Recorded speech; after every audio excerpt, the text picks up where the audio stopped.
Xudoga shukr, hamma joyim yaxshi. Ertalab chiqib ketaman, shuni kechqurun kirib kelaman.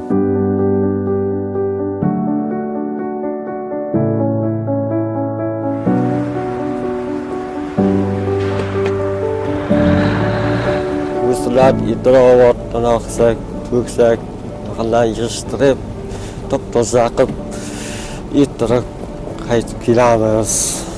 Uyni otibdi salafam tursa ham salafaniga chopib ketaman. Hech bolasam qolmaydi. Tabriklaymiz. Siz o'zingiz mehnatingiz bilan ko'pchilik ko'rinasiz. Bu chiqqanda sohasida hamma ham xizmat qila olmaydi. O'zi bu juda ham bir sharafli kasb. Shuning uchun mana vazirimizni buyruqlari bilan, ko'krak nishoni bilan siz uni taqdirlandingiz. Bu endi sizni mehnatingizga qilingan bir kichkina e'tirof sifatida qabul qilasiz degan umiddamiz. Ekologiya vazirligi nomidan sizni ushbu mukofot bilan tabriklaymiz.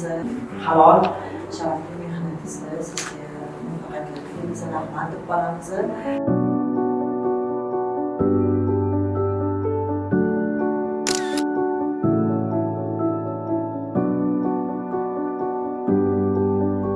Ballarim sog'inaman.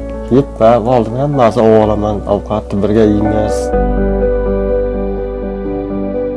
Ishga kirganiga shu endi. Mana boshimda qizlarim bor. Ishlamasam bo'lmaydi. Xudoga shu ro'zg'orga mana turibman. Yaxshi ko'raman ayam bilan dadam. Dadam mehribon. Oyim bilan da bizga juda mehribon. 10 yilga yaqin bo'ldi ishlaganlariga. Xudoga shukr, ro'zg'orimni terib turibdi. Odamlarga foydasi tekkanidan xursandman. Faxrlanaman, chunki halol mehnat, hech nima olmayman. Kasbda hech qanaqa yaxshi yomon emas.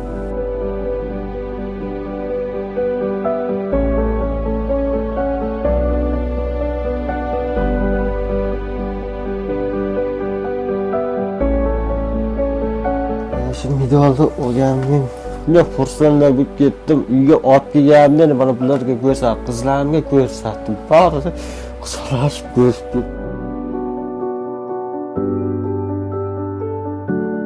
Dadam medal olib kelganlardan xursand bo'lganmiz.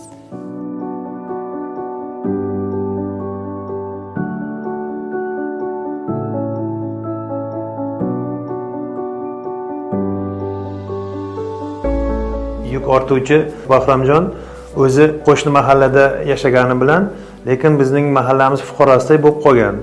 O'zining tarbiyasi bilan, xushmuomalagi bilan xalqimizga yoqadi. Chiqindilarni o'z vaqtida olib ketadi. Qanchalik mahallamiz obod bo'lsa, toza bo'lsa, shunchalik fuqarolarimizning kayfiyati ko'tariladi. Ularning qilayotgan xizmatlaridan xalqimiz rozi.